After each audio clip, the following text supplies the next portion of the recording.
Hi. Sorry, Hi, how are you? I'm okay. Sorry about that. I don't know why my Instagram live wasn't allowing me to invite you, but yeah, thank you for coming, and I'll just do a quick introduction. So, welcome everyone, or those who are watching, to Reset Revolution. We are a platform meant to begin conversations about different social justice issues and hear young people's voices. So today we're joined with Sameera, and she's going to be talking about intersectional environmentalism and the need for sustainability in business and tech. So could you just begin by giving a bit of an introduction about yourself, where you're from, how you became involved in the environmental movement? Sure. So I'm from the East Coast. I lived in New Jersey growing up, and now I live in New York City.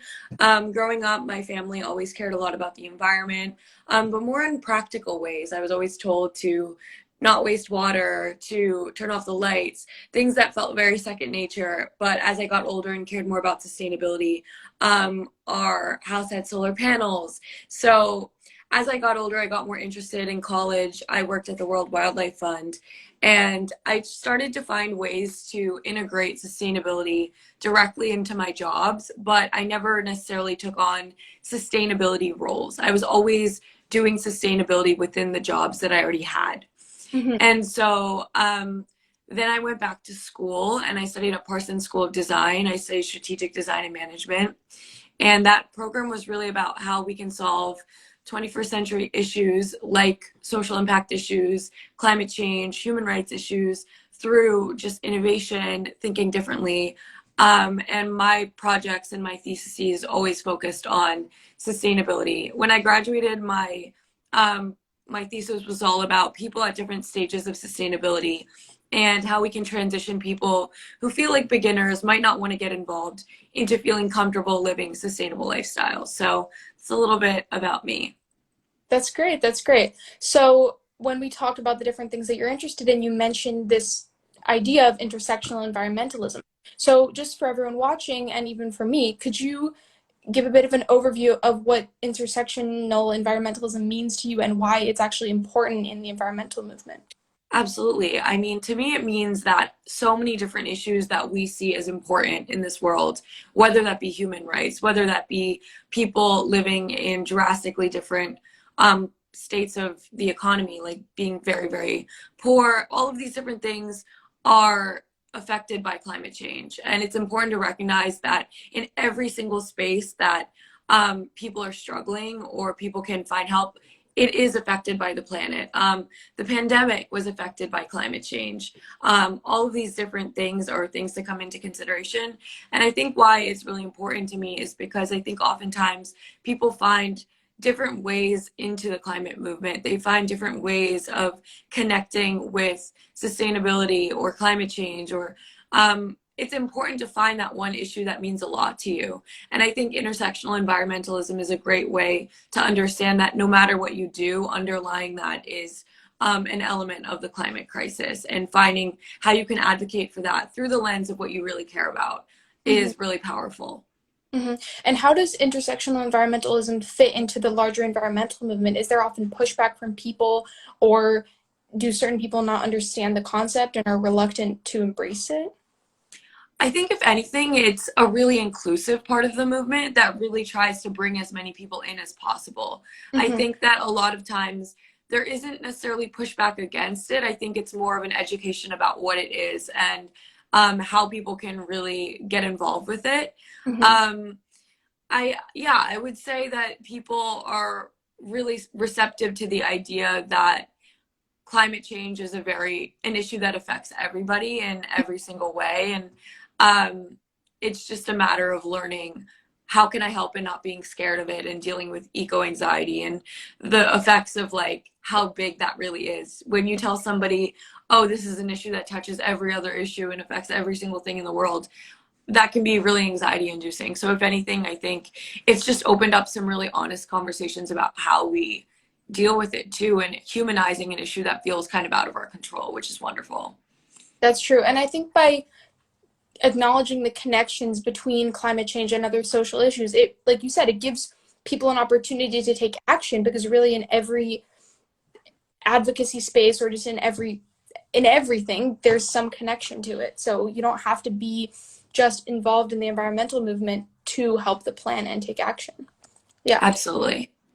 So in terms of sustainability in business and tech, what problems are there associated with sustainability, and why do these problems have to be solved? Why is sustainability important in those specifically?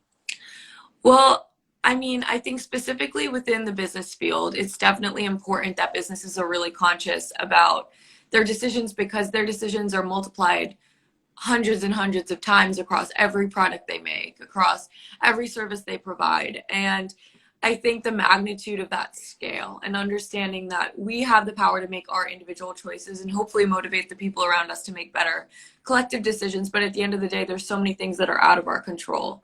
And businesses really do have the power to shape the way that things are done on a grander scale, the same way that politicians can.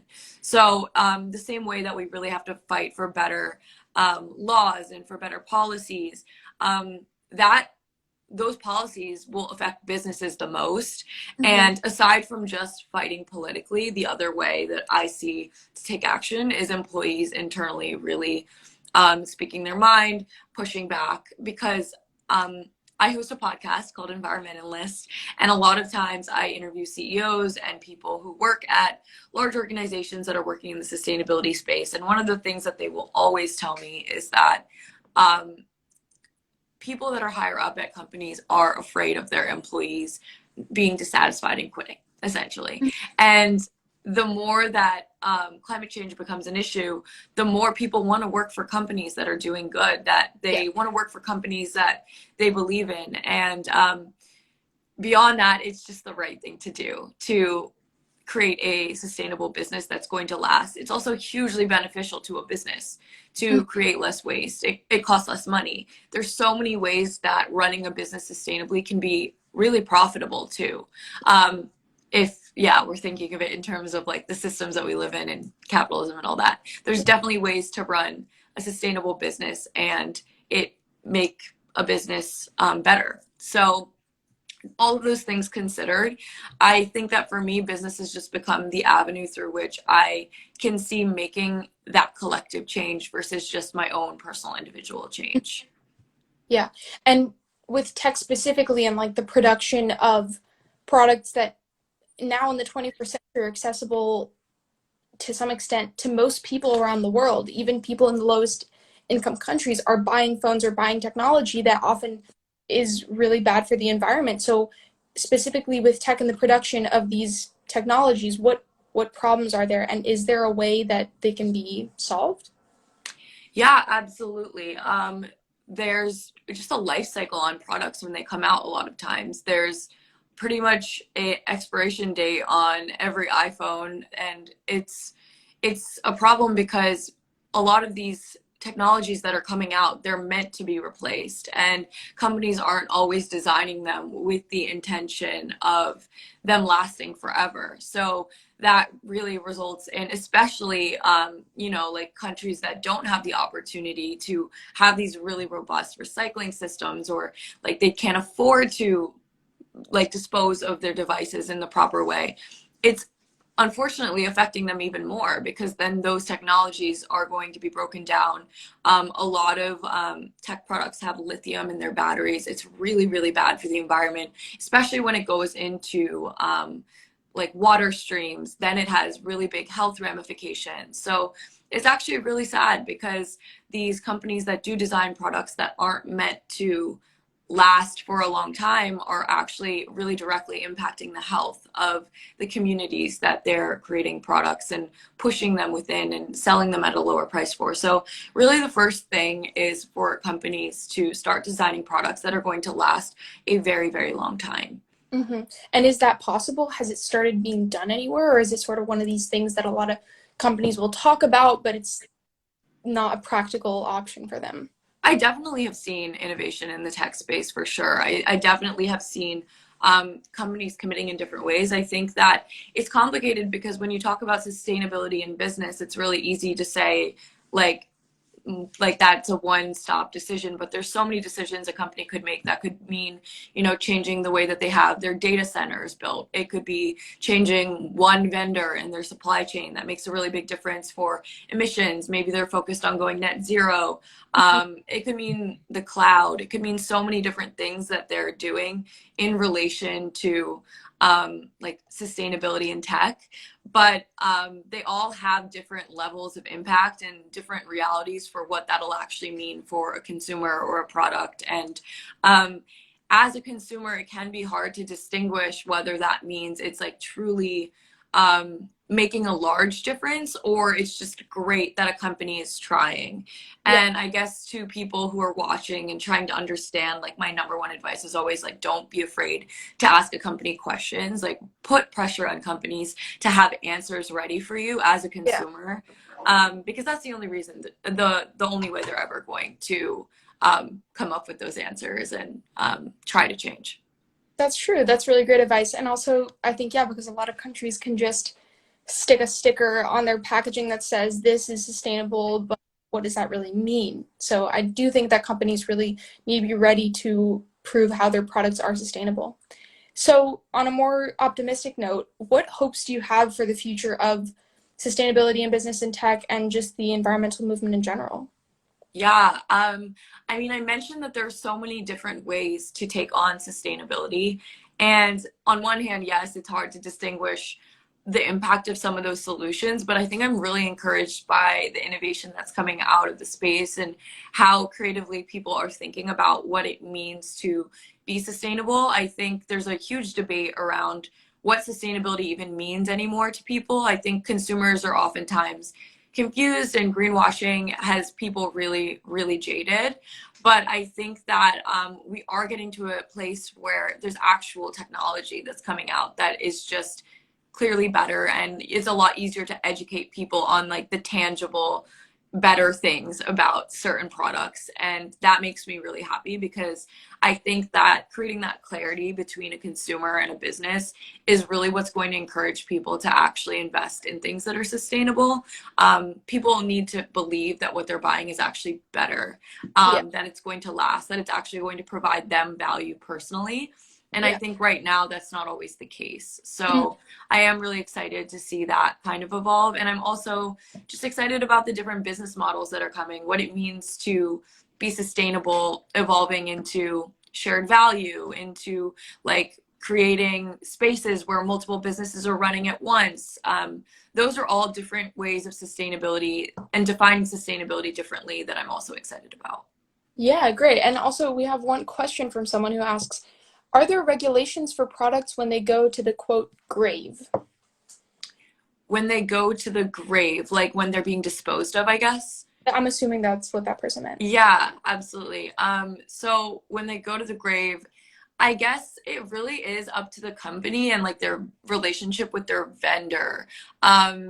It can depend, and also on the industry as well. Like some industries definitely probably have pretty strict regulations on like what they can send to an incinerator, for example. But yeah, it really depends. I think that that's why it is really important to highlight brands that are making efforts towards circularity and like actually thinking about the life cycle of their product.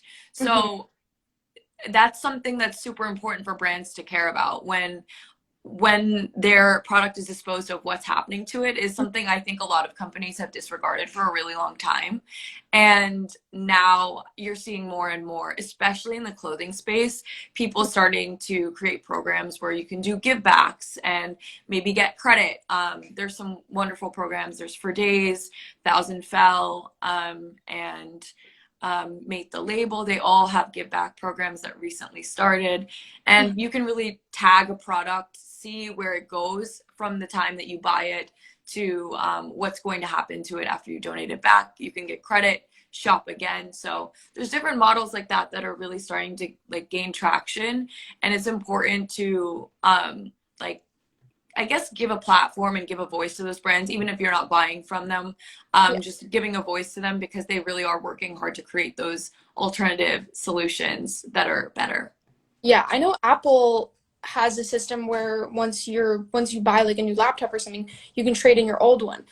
I don't know exactly what happens with that old one, whether they just disassemble it and use the parts for something, but I still think that's a really effective system, and I think a lot of people are making use of it. Yeah, definitely. It's helpful. I actually have an episode on my podcast with someone who works for a electronics recycler. Would recommend it just because it really like explains that entire process and what it's like, all about electronic waste. That's really interesting. I'll have to check that out. Yeah. So could you say again what the name of your podcast is, just so anyone listening can hear it and check it Yeah, out? absolutely. It's called Environmentenlist, the word environment and then the word enlist. Oh, okay. That's cool. Very, very nice little.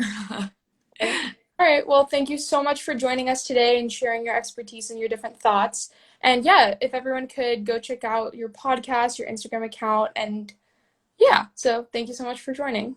Thank you. Bye. Bye.